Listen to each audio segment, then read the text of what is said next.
يا رب بالمصطفى بلغ مقاصدنا واغفر لنا ما مضى يا واسع الكرم يا رب بالمصطفى بلغ مقاصدنا واغفر لنا ما مضى يا واسع الكرم يا لما سر منا لا تهتك ستر عنا وعافنا واعف عنا وكن لنا حيث كنا يا رب بالمصطفى بلغ مقاصدنا واغفر لنا ما مضى يا واسع الكرم يا لطيفا لم يزال الطف بنا فيما نزال إنك لطيف لم تزال الطف بنا والمسلمين يا رب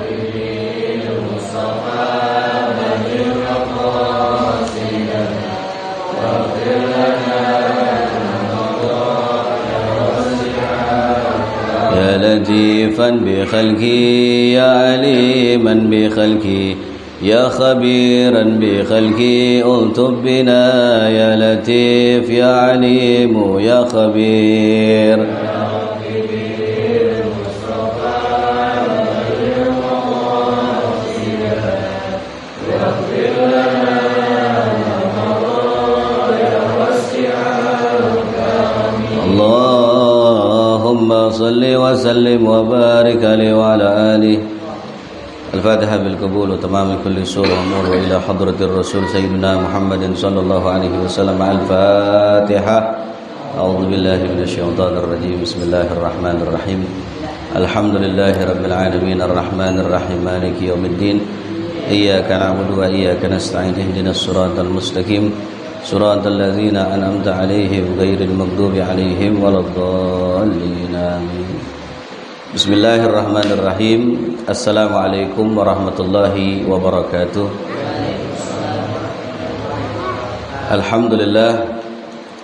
Alhamdulillahi rabbil alamin wassalatu wassalamu ala asrafil anbiya'i wal mursalin sayyidina wa habibina wa syafi'ina wa maulana nabiyyina Muhammadin wa ala alihi wa sahbihi ajma'in, amma ba'du.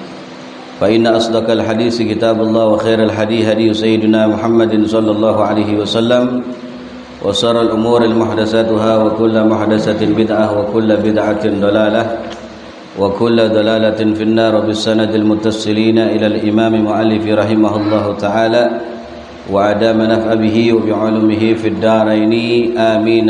قال. Hadirin para jamaah yang dimuliakan Allah Subhanahu wa taala. Alhamdulillah, segala puji bagi Allah Subhanahu wa taala yang telah memberikan karunia kenikmatan kepada kita, wabil khusus kenikmatan iman, kenikmatan sehat wal afiat, sehingga Allah Subhanahu wa taala masih izinkan kita untuk berkumpul dalam rangka talabul ilmi. Kita berharap kepada Allah, mudah-mudahan Allah Subhanahu wa taala berikan kita ilmu yang manfaat, ilmu yang bisa kita amalkan dalam kehidupan kita sehari-hari. Amin ya rabbal alamin.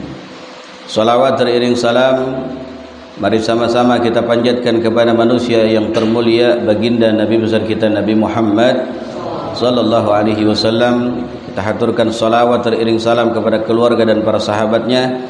Mudah-mudahan kita semua yang kumpul di sini kelak mendapatkan syafaat daripada junjungan Nabi besar kita Nabi Muhammad sallallahu alaihi wa alihi wasallam. Baik, kita melanjutkan pembahasan kitab kita pada kesempatan malam hari ini. Di sini dikatakan wa am ba'dil hukama annahu qala salasun min kanzillahi ta'ala al-faqru wal maradu was sabru. An ba'dil hukama, dari sebagian ulamaul ahlul hikmah. Ulama ini ada macam-macam gitu. Ya, ada ulamaul kibara, ada ulamaul hukama, ya. Ulamaul hukama ini artinya mereka yang durus syai' bi ma'rifatillah. Memandang sesuatu dengan ma'rifat Allah Subhanahu wa taala. Ya, ada ulamaul fatwa, ulama yang khusus memang menguasai beberapa disiplin ilmu yang bisa memberikan fatwa kepada umat, ya. Tapi kalau hukama, ya, ulama ahlul ma'rifat begitu, yang memandang sesuatu dengan ma'rifat Allah karena kesucian hatinya begitu, karena riyadhah yang dia lakukan sehingga Allah berikan kasyaf kesucian hati, sehingga memandang sesuatu nggak sembarangan gitu, dan memutuskan sesuatu perkara pun nggak sembarangan. Ini namanya ulamaul hukama, ya, gitu.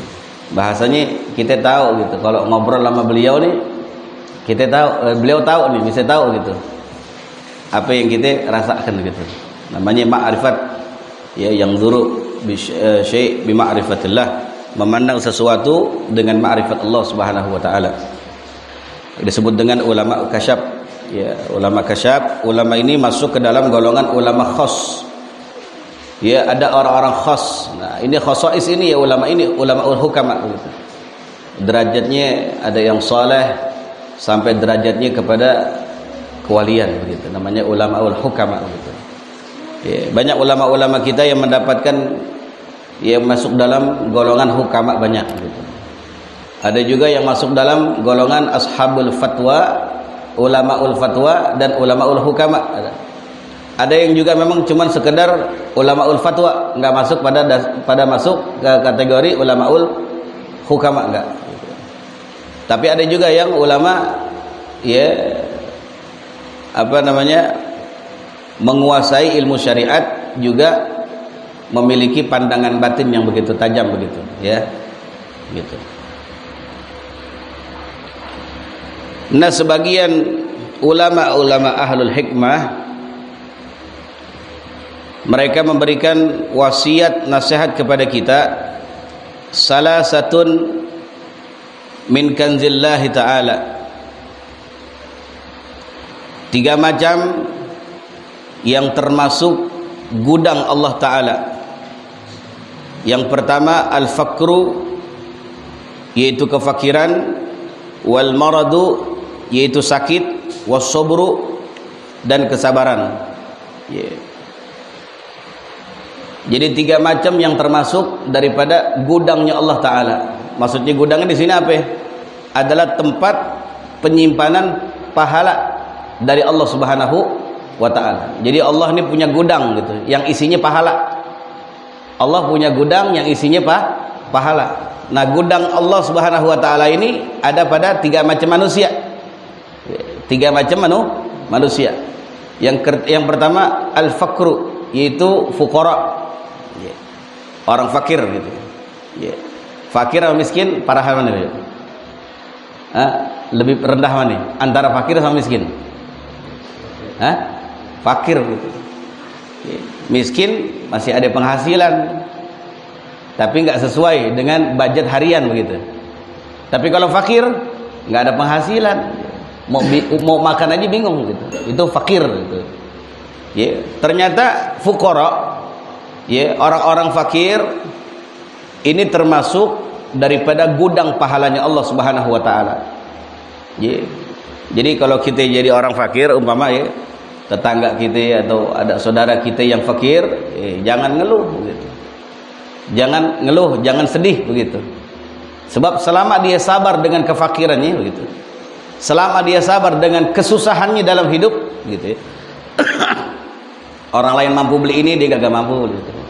Orang mampu makan yang enak, dia gak mampu begitu. Sabar gitu. Ya, selama dia sabar, ya, dalam hal menghadapi kesulitan hidup, kesusahan hidup, maka dia termasuk adalah, yaitu ladang pahala, gudang pahala Allah Subhanahu wa Ta'ala. Justru pahalanya lebih banyak. Orang fakir pahalanya lebih banyak. Dan hisabnya lebih sedikit begitu. Kalau orang kaya dihisab lama, kalau orang fakir sebentar. Kenapa? Ya apa yang dipunya. Makan aja tanda tanya begitu. Makan aja tanda tanya begitu. Ini hari dapat makan apa enggak? Itu fakir itu. Ya, begitu. Maka kalau ada saudara-saudara kita yang masuk dalam golongan fuqara, berikan nasihat kepada mereka agar mereka tetap tabah, sabar dalam menjalankan kehidupan gitu. Ya, sebab itu gudang pahalanya Allah Subhanahu wa Ta'ala. Ya. Itu yang pertama. Lalu yang kedua, Orang yang sakit itu gudang pahalanya Allah. Ya, selama dia mengalami sakit itu dia sabar, dia tabah bahwa ini adalah ujian dari Allah Subhanahu wa taala. Dan harus dietikatkan sama dia begitu. Bahwa sakit yang dia derita itu adalah sebagai pelebur dosa. Sebagai pelebur dosa. Ya, makanya beruntung gitu ya. Beruntung bagi orang yang kena sakit begitu. Justru kita khawatir nggak dikasih sakit-sakit sama Allah gitu. Ya, khawatir kita nggak dikasih sakit-sakit sama Allah. Ya, sebab orang yang sakit itu dilunturkan dosanya oleh Allah Subhanahu wa taala selama dia sabar dalam menghadapi penyakitnya begitu. Ya. Enggak ngedumel, enggak putus asa, biarin deh saya mati aja begitu. Daripada saya tersiksa dengan penyakit saya mati aja mendingan gitu. Kagak. Enggak masuk golongan kayak begini. Ya. Tapi al-maradu, orang yang sakit artinya yang sabar, yang tabah menghadapi sakitnya begitu. Walaupun emang kagak enak begitu. Ya, orang sakit mana enak. Ya, semua juga mintanya sehat. Tapi hakikat orang yang sakit itu sedang dibersihkan oleh Allah Subhanahu wa taala. Ya, dosa-dosanya dilunturkan oleh Allah Subhanahu wa taala selama dia sabar. Gitu. Ya. Banyak orang yang putus asa ya. Atas penyakitnya banyak ya. Banyak yang putus asa. Ya Allah, sakit kok nggak sembuh-sembuh begitu. Udah ke sono ke sini ya. Udah ke dokter gitu, udah syariat begitu ya. Enggak sembuh-sembuh juga, bukan enggak sembuh begitu. Emang kehendak Allah Subhanahu wa taala pengen bersihkan kita punya badan. Makanya kalau kita iyadatul marid ngebesuk orang sakit, minta doanya. Kalau kita ngebesuk orang sakit, minta didoain. Ya, sebab doanya orang yang sedang sakit itu mustajab. Doanya orang yang sedang sakit mustajab. Kenapa? Lagi kafarah, dia lagi dibersihkan oleh Allah Subhanahu wa taala atas dosa dan kesalahan yang dia lakukan kepada Allah Subhanahu wa taala. Ya, gitu.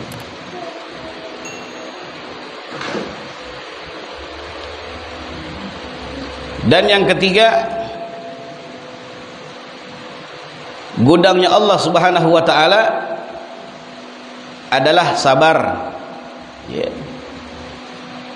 Dia sabar menghadapi daripada cacian, dia sabar menghadapi daripada penyakitnya, dia sabar daripada menghadapi permasalahan hidupnya begitu. Dia sabar begitu.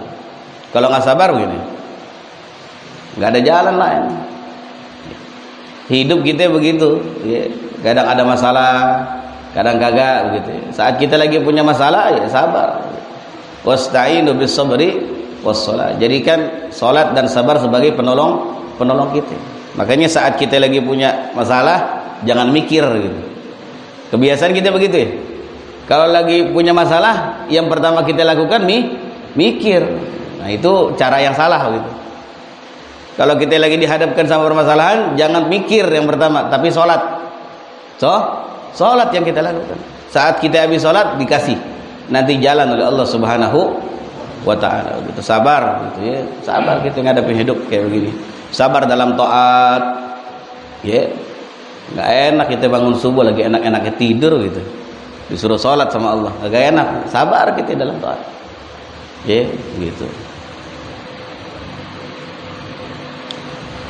Datang bulan suci Ramadan disuruh puasa sama Allah, ya. Tengah hari bolong tuh enaknya minum teh botol yang berkeringat begitu. Hah? Tapi karena Allah perintahkan sabar kita. Sabar. Maka kesabaran kita ya yang kita miliki saat itu sebagai gudang pahalanya Allah Subhanahu wa taala. Ini orang dapat pahala banyak banget dari Allah. Ya. Dapat pahala banyak dari Allah Subhanahu wa taala. Ya cuman begitu orang kita. Pahala ya. Oh, pahala gitu. Maunya ngejeblak gitu ya, satu karung turun duit dari langit begitu ya. Banyak yang gitu. Banyak orang yang belum paham dan bahkan belum meyakini bahwa ada jazaun bahasa Arabnya. Bahasa Indonesianya pahala, balasan.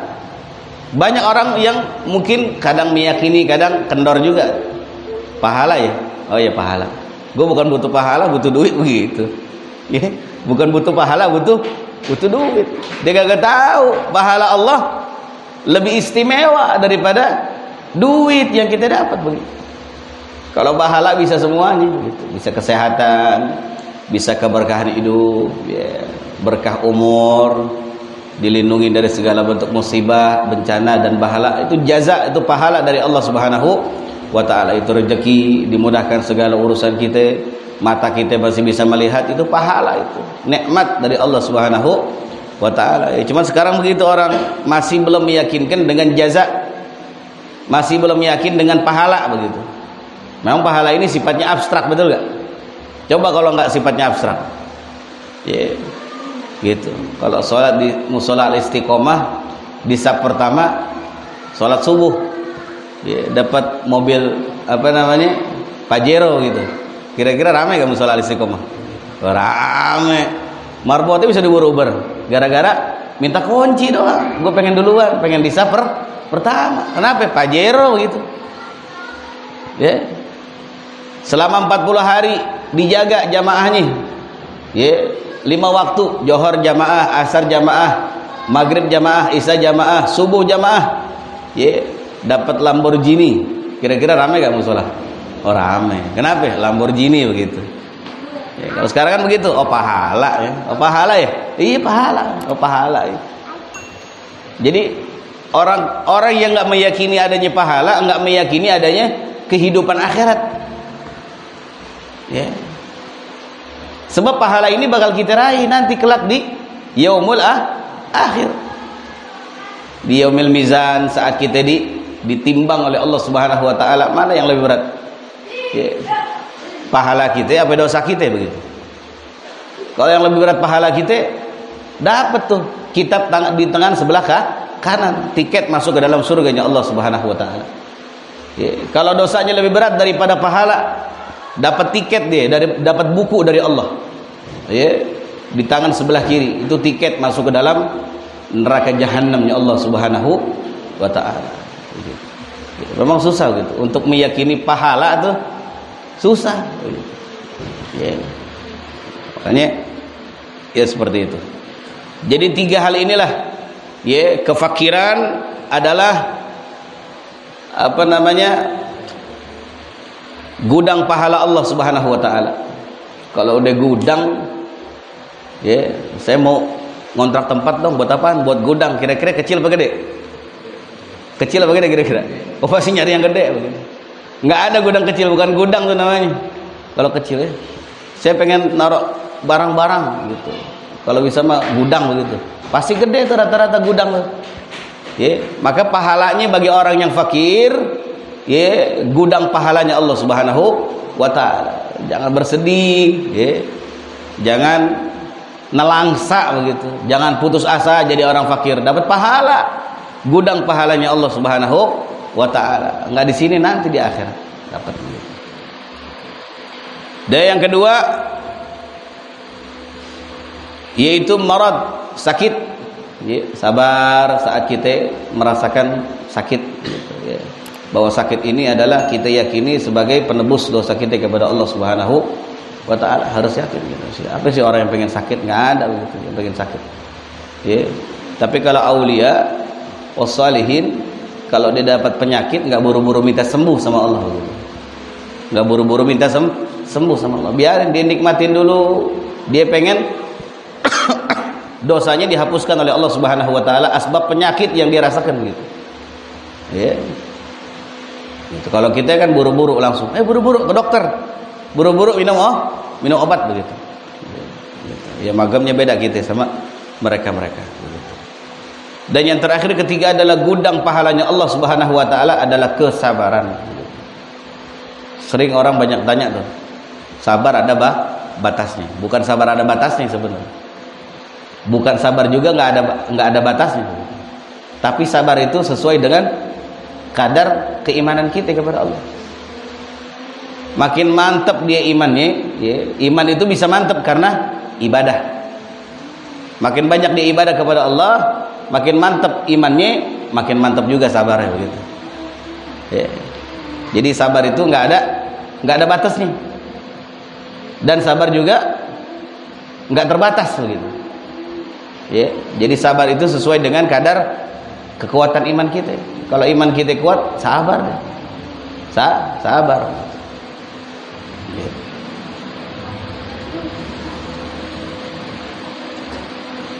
Wa ambadil hukama, dan dari sebagian ulama ahlul hikmah yang sudah saya bahas tadi, ulama ahlul hikmah yang dulu syai' bi ma'rifatillah, yang memandang sesuatu dengan ma'rifat Allah Subhanahu wa taala karena kebersihan dan kesucian hatinya, ya, sebab dia melakukan ketaatan kepada Allah Subhanahu wa taala dengan full gitu, ya.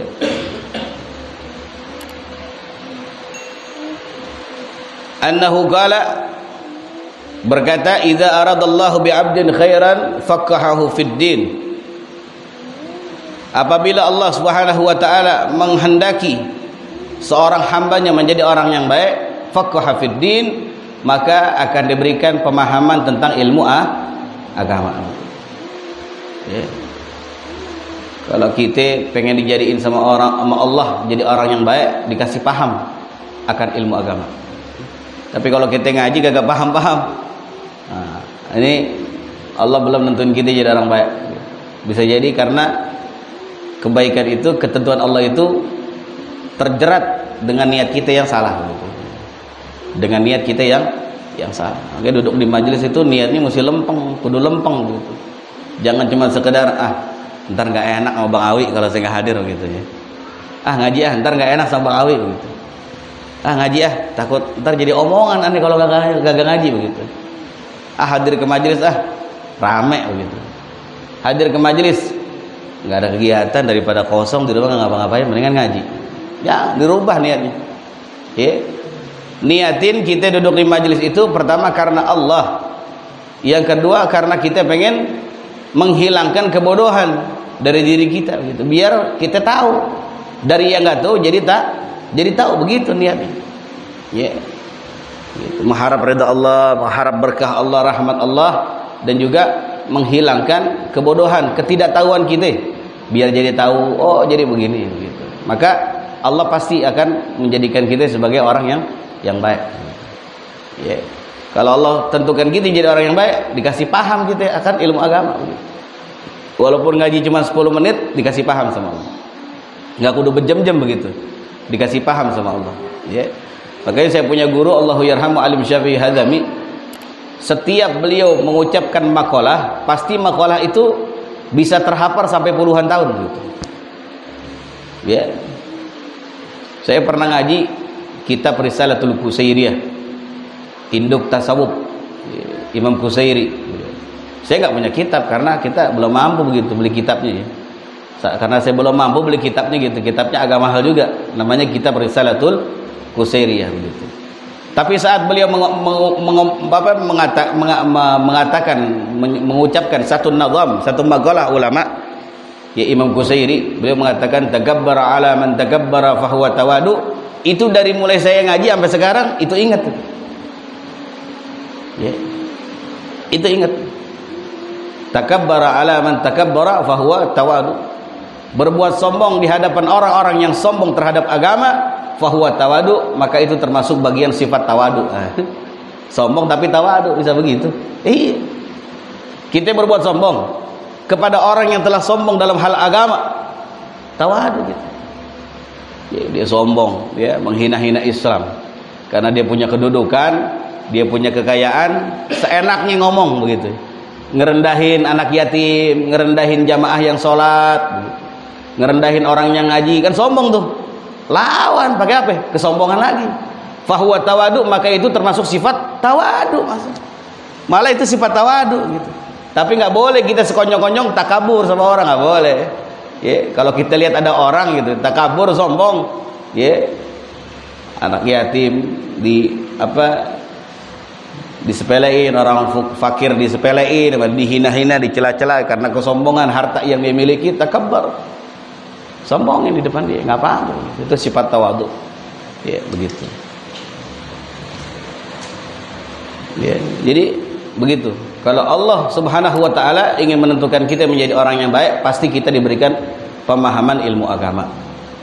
Ya, makanya terus minta sama Allah biar Allah berikan pemahaman ilmu agama buat kita.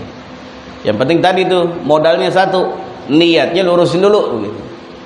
Jangan cuma sekedar hadir ke majelis ngisi kekosongan kegiatan, banyak teman bisa kongko-kongkoan ntar habis majelis. Kagak, jangan. Harus lempeng, betul-betul lurus baru dapat pemahaman ilmu agama, dan Allah menentukan kita menjadi orang yang baik begitu. Ya. Begitu. Karena niat kita nggak baik, Allah nggak tentuin kita jadi orang baik. Semua kan berasal daripada niat begitu. Ini ngaji kayak begini bisa jadi ini urusan akhirat ya. Ngaji kayak begini amalan akhirat, betul gak? Tapi bisa jadi dunia begitu. Kalau niatnya untuk dunia. Hadir di majelis ilmu, di majelis sholawat, cuman pengen apa?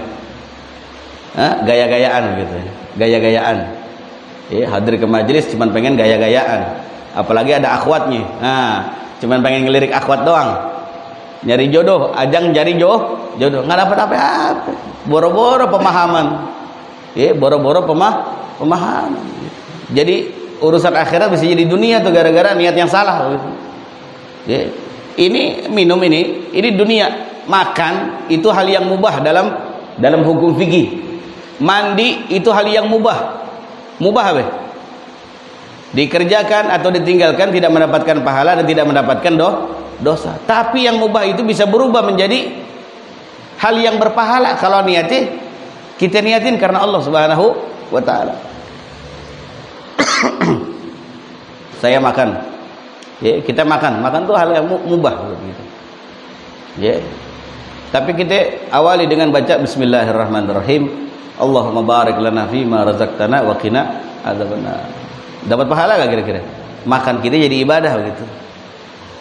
Makan kita jadi ibadah. Mandi kita bisa jadi ibadah. Kita niatin ya, untuk kita kuat, ya, seger. Saya niat mandi untuk mendekatkan diri dan menguatkan tubuh saya buat ibadah kepada Allah Subhanahu wa taala. Jadi pahala. Ya, jadi pahala. Yang tadinya mubah jadi pahala begitu. Ya. Jadi tergantung bagaimana letak kita punya niat. Kalau niatnya lempeng karena Allah Subhanahu wa taala, insyaallah ya menjadi pahala buat kita dan akan ada ilmu-ilmu yang bakal kita serap gitu dalam hati kita. Kalau kita ngaji cuman ngaji doang, jangan gitu. Ya sayang gitu, sayang ngaji niatin karena Allah, karena kita pengen menghilangkan ketidaktahuan menjadi tahu, biar Allah kasih paham buat kita. Begitu. Ya.